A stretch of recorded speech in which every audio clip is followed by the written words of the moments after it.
तो देखिए आज हम आपको चैप्टर है ना क्लास 8 का चैप्टर 14 का क्षेत्रमिति मेंस्ट्रुएशन के बारे में आपको आज हम बताएंगे। ठीक है ना, ये चैप्टर बहुत इंपॉर्टेंट है। तो चलिए इसमें जो है ढेर हम बहुत से चित्र भी बना दिए हैं, वो सब चित्र को हम आपको समझाएंगे। ठीक है ना, जब चित्र जानेंगे तभी तो मान के चलिए कि आपका मैथ बनने वाला है, नहीं तो हम मान के चलिए चित्र नहीं जानेंगे तो बताइए मैथ बनेगा कैसे। तो चलिए एकदम चित्र को बढ़िया से बारीकी से हम समझाएंगे, एकदम एक दिशा से। तो चलिए सबसे पहले चतुर्भुज और बहुभुज का क्षेत्रफल हम इसमें जानेंगे। ज्यादा अधिकतर चतुर्भुज के है, लेकिन हम कुछ इसमें अलग से भी चित्र जो है बना दिए हैं कि आपको कोई दिक्कत ना हो। ठीक है, तो पहली तो बात यह है कि यहाँ पर जितना भी आपका सूत्र दिया गया है इसे आप बढ़िया से अच्छी तरह से याद कर लीजिएगा, क्योंकि जब भी आप क्षेत्रफल निकालिएगा ना तो क्षेत्रफल निकालिएगा तो इस सब का जरूरत पड़ता है। मीटर में दिले रहेगा, सेंटीमीटर में लाना है, सेंटीमीटर में दिले रहेगा, मीटर में लाना है, मीटर में दिया हुआ रहेगा, एयर में लाना है। देखिए है ना, एयर में लाना है। तो देखिए यहाँ पर सबसे पहले 100 मिलीमीटर बराबर 1 सेंटीमीटर होता है, चाहे यहाँ पर अलग है कि 100 मीटर स्क्वायर बराबर होता है 1 एयर या अर या डेकामीटर स्क्वायर। फिर होता है 100 सेंटीमीटर स्क्वायर बराबर 1 डेसीमीटर, है ना। यदि मान के चलिए प्रॉब्लम है तो इसे लिख लीजिएगा, आप अपना कॉपी पर उतार लीजिएगा। ठीक है ना, कॉपी उपी लेके बैठे हुए रहेंगे और आप कॉपी में उतार लीजिएगा। ठीक है, बढ़िया से ध्यान से देखिएगा। आपको हम कोशिश ये करेंगे कि कितनों कमजोर से कमजोर बच्चा है, कितना भी कमजोर है, वो सबके अच्छी तरह से समझ में आ जाए। 100 एयर बराबर आपका हो जाएगा 1 हेक्टेयर, चाहे हेक्टोमीटर स्क्वायर, है ना। 100 डेसीमीटर स्क्वायर बराबर होता है 1 मीटर स्क्वायर। 100 हेक्टेयर मतलब होता है 1 kilometre square. 10,000 centimetre square बराबर होता है 1 मीटर स्क्वायर। चलिए यहाँ तक तो आपका हो गया, ये आप आराम से याद कर लीजिएगा। ठीक, अब हम आगे के चित्र की ओर बढ़ते हैं और ये सबके देखते हैं हम। पहला चित्र आपका दिया गया है आयत। ठीक है, पहला आयत है। आयत को हम कैसे पता लगाते हैं, तो जिस चतुर्भुज, देखिए ये 4 भुजा है, इतना पहले समझ लीजिए कि जो 4 भुजा जिसमें रहेगा, ठीक है ना, 4 भुजा कोई भी आकृति में 4 भुजा रहेगा तो उसे हम चतुर्भुज बोलते हैं। क्या बोलते हैं? चतुर्भुज बोलते हैं।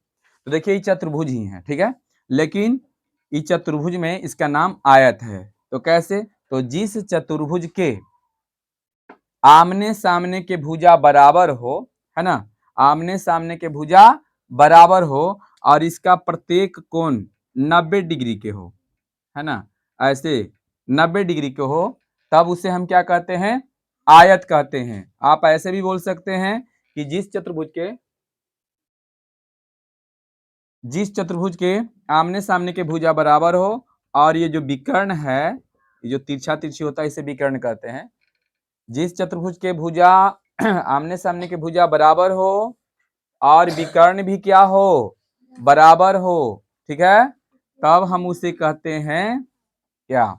आयत कहते हैं। ठीक है, आयत में प्रत्येक कोण 90 डिग्री का होता है। तो 90 90 180 और 180 360, है ना।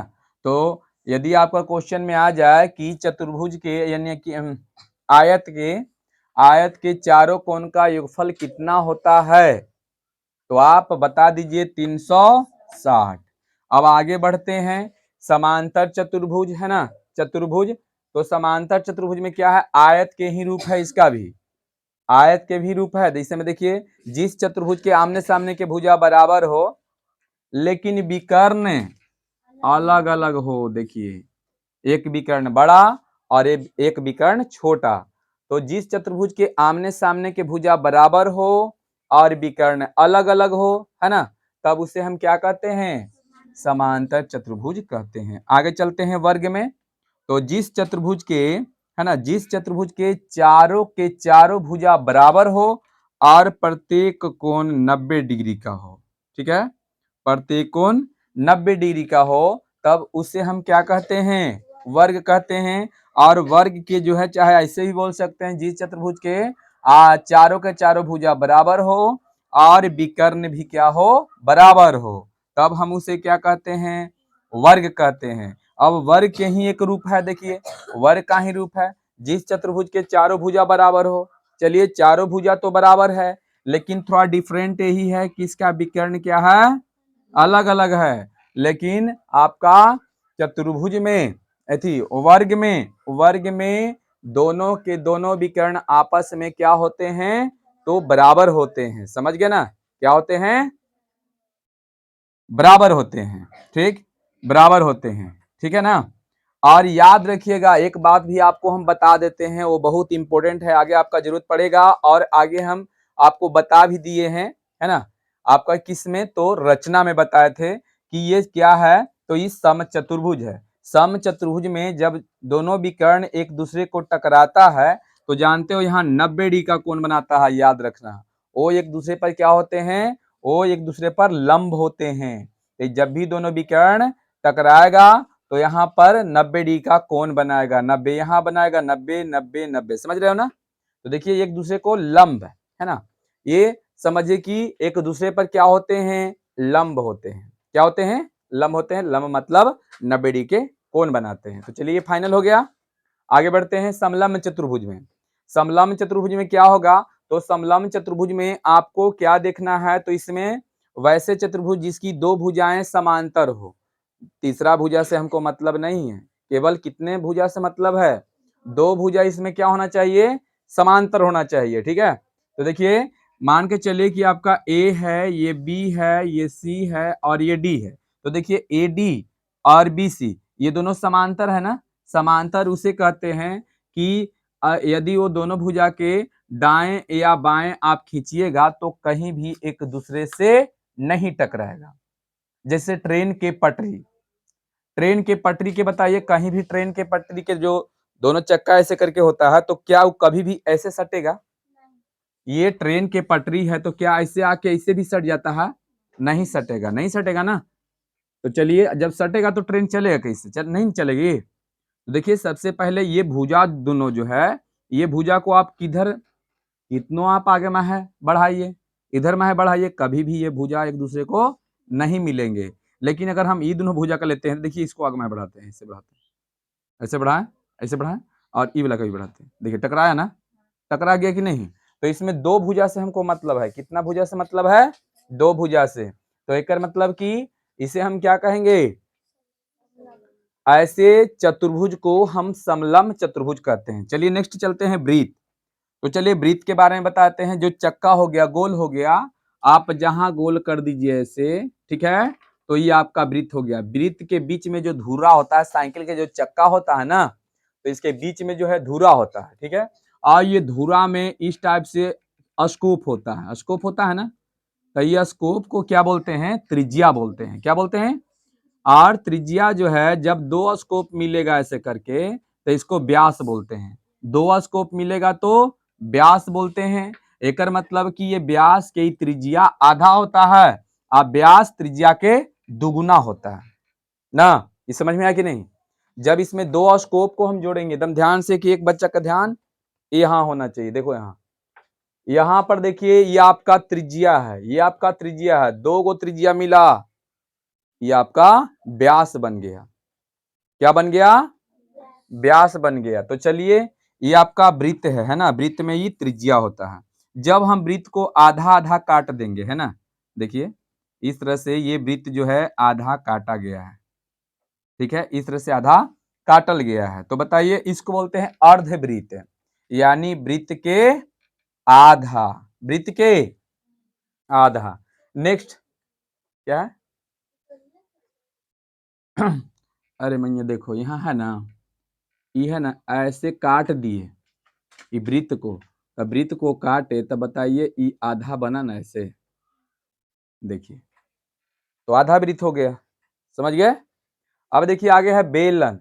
तो बेलन समझ जाइए, पाइप, पाइप समझ जाइए, चाहे जो गोल हो। जैसे में देखिए ये मार्कर जो है ना, ये मार्कर देखिए गोल दिखाई दे रहा है ना, तो ये क्या है, ये बेलन है। इसका मतलब कि जो साइज के चाहे इसी डिजाइन के जितना भी रहेगा, बांस रहेगा, तार के पेड़ रहेगा, ये सब के सब बताइए क्या है, तो आपका बेलन है। कुआं, कुआं भी गोल होता है ना, तो ये कुआं भी क्या हो जाएगा, बेलन हो जाएगा। समझ गए, कुआं भी क्या होगा, बेलन हो जाएगा। ठीक, चलिए आगे बढ़ते हैं। शंकु, तो शंकु जो होता है टीप, है ना, टीप देखे हो ना, तेल नापने वाला, अथी ढारने वाला। चाहे जोकर के टोपी, है ना, जोकर इसने टोपी पहने रहता है, जो जोकड़ाई करता है, समझ गए ना। तो इस आकार के चाहे एक फुलझड़िया पड़का होता है, ऊपर में है, इसे सोहरता है ना। तो उस सब के सब बताइए, ईडियन के जितना भी आएगा ये सब के सब बताइए क्या होगा, तो शंकु होगा। ठीक है, बताइए मूली जो होता है, मूली बताइए शंकु के आकार के होता है ना, गाजर भी होता है शंकु के आकार के ही होता है ना। तो इस तरह से चलिए आगे बढ़ते हैं। गोला, गोला यानी फुटबॉल, फुटबॉल जो भी एकदम गोल रहे, ठीक है, जैसे जो बच्चा, बहुत सा बच्चा गोली खेलता है ना, तो वो वाला भी बताइए क्या आ जाएगा, गोला में ही आएगा। ठीक है, साइकिल में चाहे मोटरसाइकिल में उसके धुरा के बीच में जो है गोली लगता है, छोटा छोटा। बड़े बड़े गाड़ी में भी उसके धुरा में, बैरिंग में लगता है गोली। तो उस सब के सब गोली बताइए क्या है, आपका गोला है। ठीक है, और यदि वही गोली को हम आधा आधा काट दें तो ये कटोरा जैसा हो जाएगा ना। तो इसको हम क्या बोलेंगे, अर्धगोला बोलेंगे। क्या बोलेंगे, अर्धगोला। आप देखिए याद रखिएगा। अच्छा एक बात और हम बताना चाहते हैं, ये अर्धगोला जो है, बताओ इसमें वृत्त है या नहीं है, एक वृत्त है ऊपर, है ना। और ये बेलन में बताइए केगो वृत्त है, एगो ऊपर बेला अथी वृत्त है, एक नीचे वृत्त है। शंकु में कितने वृत्त हैं, एक वृत्त है, ये बात भी याद रखिएगा। ठीक है ना। तो चलिए आगे हम बढ़ते हैं। घन, घन के मतलब हो गया आपका छक्का, है ना, जो हम लोग लीडो खेलते हैं, पासा, सॉरी पासा, पासा या छक्का भी बोलते हैं उसको हम। तो चलिए पासा जो होता है ना, जो लीडो खेलते हैं वो पासा होता है, उसको हम क्या बोलते हैं, घन बोलते हैं। घन जो है पासा के आकार के ही होगा, उसमें केगो पृष्ठ होगा, तो उसमें 6 पृष्ठ होगा, 6 गो पृष्ठ होता है ना। पृष्ठ समझते हो ना, देखिए पृष्ठ के मतलब हो गया, बोला ये तो, हाँ बोला, देखिए पृष्ठ के मतलब हो गया, देखिए ये मान के चलिए, है ना, ये घनाभ में आएगा, ये घनाभ में आएगा, घन में पासा आता है। देखिए ये पृष्ठ है, ये वाला एगो पृष्ठ हुआ, 1 2 3 4 5 6। तो घन में भी 6 पृष्ठ और घनाभ में भी 6 पृष्ठ। घनाभ में आ जाता है आपका क्या, तो आपका आता है ईंटा भी आ जाएगा घनाभ में ही, है ना। और पेटी भी आ जाएगा, पेटी संदूक जो भी है वो सब बताओ किस में रहेगा, घनाभ में ही आएगा। तो बताइए इसमें जो है पृष्ठ कितने होते हैं, तो पृष्ठ होते हैं 6। और जो किनारा दिखाई पड़ रहा है, ये किनारा, ये किनारा, ये किनारा कितने होते हैं, तो ये किनारा, जो किनारा ये भुजा है, ये 12 होते हैं। कितने होते हैं, 12 किनारा होते हैं। आप गिन के एक बार देख लीजिएगा। ठीक है, और इसका भी 12 किनारा होगा, इसका भी 12 किनारा होगा। दोनों में अंतर ये है कि इसमें जितना भी पृष्ठ होगा वो सब वर्ग आकार के होगा, और इसमें जितना भी पृष्ठ होगा सब आयत आकार के होगा। समझ में आ रहा है, 6 गो आयत मिला है तो ये बन जा रहा है घनाभ, और इसमें 6 गो वर्ग मिला है तो बन जा रहा है घन। और इसमें यदि हम शीर्ष के बात करें, है ना, शीर्ष के, तो इसमें 8 शीर्ष होते हैं, है ना, बिंदु 1 2 3 4 और 4 नीचे, 8 गो हो गया ना। इसमें भी 4, 1 2 3 4 और 4 नीचे, 8 गो होगा कि नहीं। तो घन और घनाभ दोनों में बताइए पृष्ठ कितने होते, अथी पृष्ठ होते हैं कितने, 6 गो। और किनारा कितने होते हैं, 12। और शीर्ष कितने होते हैं, 8। तो ये सब आपको याद हो जाना चाहिए। चलिए याद हो गया ना। आगे बढ़ते हैं, त्रिभुज की बात करते हैं। त्रिभुज जो है बहुत ज्यादा पढ़ना है ना, सबसे ज्यादा पढ़ना है त्रिभुज 9वीं क्लास में, और 10वां में भी पढ़ना है त्रिभुज के बारे में, त्रिकोणमिति में। ठीक ना, अभी सब आप अगला क्लास में जाओगे तो पता लग जाएगा। तो चलिए त्रिभुज कोण के विचार से, है ना, हम त्रिभुज की बात करते हैं कि कोण के विचार से त्रिभुज कितने होते हैं, एकदम बढ़िया से अच्छी तरह से समझ लीजिए।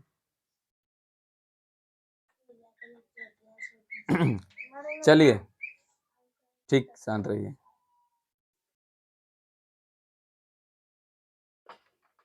देखिए त्रिभुज कोण के विचार से त्रिभुज 3 प्रकार के होते हैं। कितने होते हैं? तो 3 प्रकार के होते हैं। कौन कौन होते हैं? पहला का नाम है समकोण त्रिभुज। समकोण त्रिभुज किसे कहते हैं?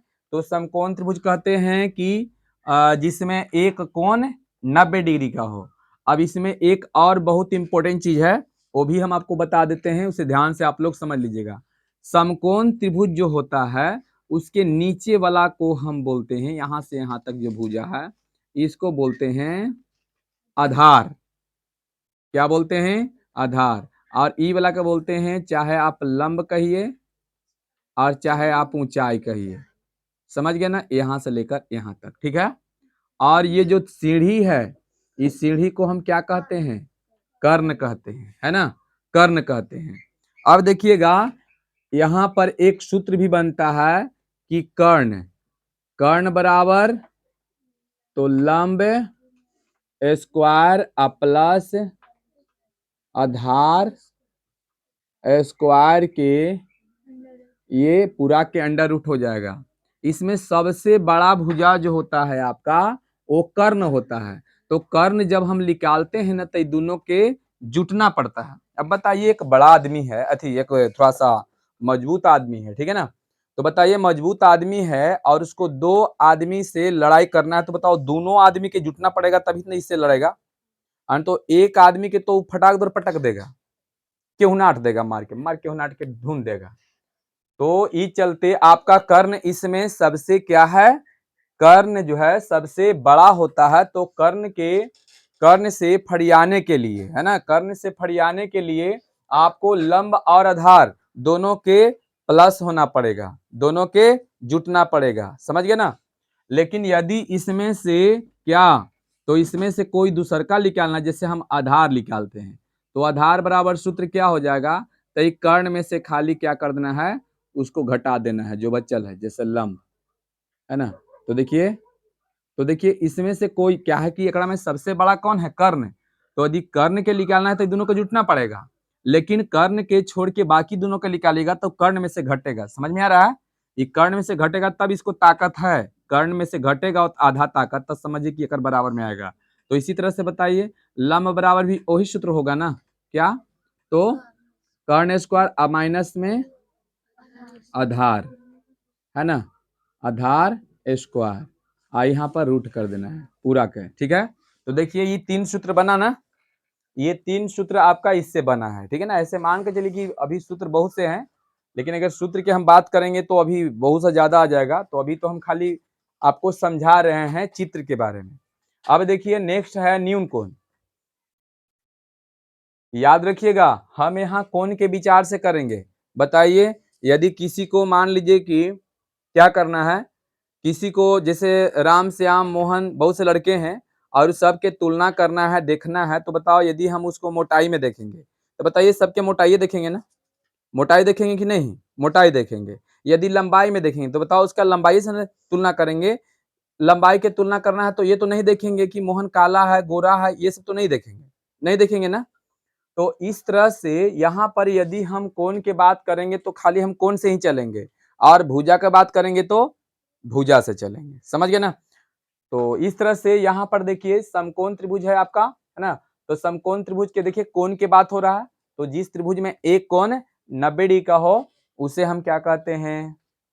तो उसे हम समकोण कहते हैं। क्या कहते हैं? समकोण त्रिभुज। याद रखिएगा कि प्रत्येक, है ना, कोई भी किसी भी त्रिभुज, है ना, त्रिभुज के तीनों कोणों का योग 180 डिग्री होता है, ठीक है ना। 180 क्या होता है?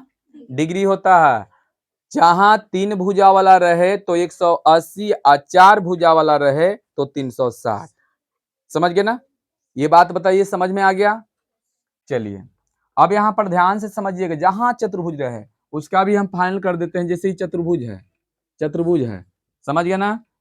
क्या आपको पता है कि कैसे 360 हो जाता है? तो देखो कैसे हो जाता है। ऐसे कर दिए कि एगो त्रिभुज बन गया, तो एक त्रिभुज के कितना होता है? दोनों त्रिभुज मिला के देखिए हो गया कि नहीं हो गया।